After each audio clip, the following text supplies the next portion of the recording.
ગીર ગઢડા તાલુકાના સોનપર ગામે નદી પર પુલના અભાવે સામે કાંઠે વસતા 70 ખેડૂત પરિવારોના સ્કૂલે જતા બાળકો, મહિલાઓ અને વૃદ્ધોને ભારે હાલાકી વેઠવી પડી રહી છે। સોનપરા ગામેથી પસાર થતી ચંદ્રભાગા નદી પર પુલ ન હોવાના કારણે આ નદીના સામા કિનારે વસવાટ કરતા 70થી વધુ પરિવારો કેડ સમાન પાણીમાં ઉતરીને ગામમાં આવાગમન કરવા મજબૂર બન્યા છે। ગીર ગઢડા તાલુકાના સોનપર અને બોડીદર ગામના 70થી વધુ ખેડૂતો અહીં ચંદ્રભાગા નદીના સામા કાંઠે ખેતીના વ્યવસાયમાં વધુ ધ્યાન આપી શકાય તે હેતુથી પરિવાર સાથે વસવાટ કરે છે। વાડીએ રહેણાંક હોય તો પણ ખેડૂતોને દિવસ દરમિયાન 3 થી 4 વાર પાણીમાં ઉતરીને ગામમાં તો જવું જ પડે છે। અહીં ખેડૂતો ખેતીની સાથે પશુપાલનનો વ્યવસાય પણ કરે છે। આથી સવારે ડેરી સુધી દૂધ પહોંચાડવા માટે પણ આ નદીના 3 ફૂટ પાણીમાંથી પસાર થવું પડે છે। આમ ખેડૂતો નદીમાંથી પસાર થવામાં પોતાનો સમય વ્યય કરે છે અને જીવનું જોખમ પણ રહે છે। આ વિસ્તારના પશુપાલકો રોજનું 500 લીટરથી વધુ દૂધ ઉત્પાદિત કરે છે। જ્યારે નદીમાં વધુ પાણી હોય ત્યારે પાણીમાં ઉતરી શકાતું નથી, જેના કારણે દૂધ આપવા જઈ શકાતું નથી, જેથી આર્થિક નુકસાની પણ ભોગવવી પડે છે। જ્યારે બાળકો શાળાએ જઈ શકતા ન હોવાથી અભ્યાસ પણ બગડે છે। આ વિસ્તારના ખેડૂતો અવારનવાર અહીં પુલ બનાવવાની માંગણી કરતા રહ્યા છે, પણ કોઈ અધિકારી કે પ્રજાના પ્રતિનિધિ ખેડૂતોની વેદનાને સમજી શક્યા નથી। આ બાબતે સરપંચ અને ગામના વડીલ દુદાભાઈ બાલુભાઈ ડોડિયાએ ઉચ્ચ કક્ષાએ રજૂઆત કરીને અહીં સત્વરે કોઝવે બનાવવાની માંગ કરી છે। નદી પર કોઝવે બનાવવા માટે વહીવટતંત્ર માપણી તો અનેકવાર કરે છે, પરંતુ કોઝવે હજુ સુધી બન્યો નથી। મારું નામ વિપુલ ડોડિયા છે। હું સોનપરા ગામનો વતની છું અને અમારો પ્રશ્ન એ છે કે આ ચંદ્રભાગા નદી ઉપર પુલ બનાવવામાં આવે। આ નદીની અંદર આગળ ઓવરફ્લો ડેમ ભંગેશ્વર ડેમ ઓવરફ્લો થાય એટલે ત્યાં પાણી જોરદાર આવે છે અને પાણીના કારણે અમારા 70 જેટલા ખેડૂતો સામેની કાંઠે રહે છે, તેને ગામમાં અવર જવર કરતા તકલીફ પડે છે। આ બાબતે અમે જિલ્લા કક્ષાએ, તાલુકા કક્ષાએ ધારાસભ્યશ્રીને, સાંસદશ્રીને બધાને રજૂઆતો કરેલી છે। કોઈ અધિકારી કે કર્મચારી કે કોઈ પદાધિકારી અમારું કોઈ આ માંગણીને યોગ્ય માર્ગદર્શન કે કોઈ સાંભળવા તૈયાર નથી। તમે સાંસદજીને રજૂઆત કરી? સાંસદ સભ્યને પણ અમે લેખિતમાં રજૂઆત કરેલી છે, ધારાસભ્યશ્રીને પણ લેખિત કરેલી છે અને તાલુકા કક્ષાએ પણ અમે વારંવાર રજૂઆત કરેલી છે, તો કોઈ પરિણામ આવેલું નથી। કેટલા પરિવારો સામે કાઢી રહી છે? 70 થી વધારે પરિવારો સામે રહી છે અને ક્યારેક તો સાહેબ એટલું ઓવરફ્લો પાણી હતું એ આજથી 5-7 વર્ષ પહેલા એનડીઆરએફની ટીમ દ્વારા અમારા રેસ્ક્યુ કરી અને આ કાંઠે લાવવામાં આવ્યા હતા। 48 કલાક સુધી અમે સાહેબ સામેની કાંઠે રહેલા હતા। અમારા માલડોર ભૂખ્યા રહે છે, ઘણી વખત અમારા પારું ભૂખ્યા ને તરસા મરી જાય છે। કેટલા બાળકો સ્કૂલે જાય છે સામે કાંઠે?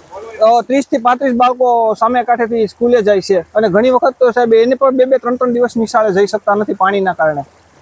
તમારી માંગ શું છે? અમારી એ માંગ છે કે આ સોનપરા ઝાંઝરિયાને જોડતો રસ્તો બની જાય અને આની નદી ઉપર વ્યવસ્થિત પુલ બની જાય। હું સોનપરા ગામનો પ્રતિનિધિત્વ પ્રથમ નાગરિક તરીકે, એટલે કે હું સરપંચ છું। અમારું ગામ છે ગીર ગઢડા તાલુકાનું સેવાડાનું ગામ સોનપરા, ગીર સોમનાથ જિલ્લાનો ગીર ગઢડા તાલુકાનું સોનપરા ગામ છે। અત્યારે મીડિયાની ટીમ દ્વારા અને ખેડૂતો દ્વારાના જે તમારા દ્વારા જે ઇન્ટરવ્યૂ લીધા છે કે આ ગામની પરિસ્થિતિ કઈ છે, પાછળ રહેતા ખેડૂતો અંદાજિત મારા માનવા પ્રમાણે 70-80 પરિવાર સામે કાંઠે રહી છે। 30-35 બાળકો રોજે નિશાળે ભણવા આવે છે। આ પરિસ્થિતિ અમારા ગામની ના નદીના વકળો આ વર્ષોથી આ જ કન્ડિશનની અંદર જ્યારે ચોમાસું ચાલુ થાય છે ત્યારે આ જ કન્ડિશન ચાલુ થાય છે। બાળકોને લેવા જવા, ગામના યુવાનોને લઈને પછી બાળકોને મૂકવા જવા, લેવા જવા। બીજું એ છે કે આ એવું નથી કે તમે કેમ રજૂઆત નથી કરી, કદાચ એમ કે રજૂઆત અમે સિંચાઈ વિભાગમાં, કાર્યપાલ ઇન્જિનિયરમાં, સાંસદ સભ્યને, એમએલએને, પ્રદ્યુમનભાઈ વાંઝા એને અમે રજૂઆત કરેલ છે। સાંસદ શ્રી રાજેશભાઈ ચુડાસમાને રજૂઆત કરેલી છે। ગ્રામ પંચાયતના લેટર પેડ ઉપર 50-100 જણાની ગામનાની સહી લઈને કે અમારી આની રજૂઆત કરેલ છે। ખુદ સિંચાઈના વિભાગના અધિકારીઓ આવીને જોઈ ગયેલા છે, માપ સાઇઝ કરી ગયેલા છે। એને આજે 2-3 વર્ષ થઈ ગયા। અવારનવાર કેટલી રજૂઆત કરીએ છે, છતાંય અમારા ગામની આ વ્યથા કોઈ અધિકારી કોઈ સાંભળવા તૈયાર નથી। હા, જ્યારે ઇલેક્શન આવે છે, ચૂંટણી આવે છે, મતદાનની હિસાબે તમારે શું જોઈએ છે, શું ઘટે છે લખી દો। તમે અત્યારે અમારા ગામની પરિસ્થિતિ જુઓ, નાના બાળકોને લઈને અત્યારે બૈરાઓના એટલા પરિવાર વાડીએ રહી છે। કોઈ બેનની દીકરીની ડિલિવરી હોય, કોઈ બીમાર હોય તો કઈ કન્ડિશનમાં કાઢવું અમારે? તમે અત્યારે જોવો તો સરકારને અમે એટલી વાર રજૂઆત કરેલી છે, એટલી સુધી મોકલેલી છે.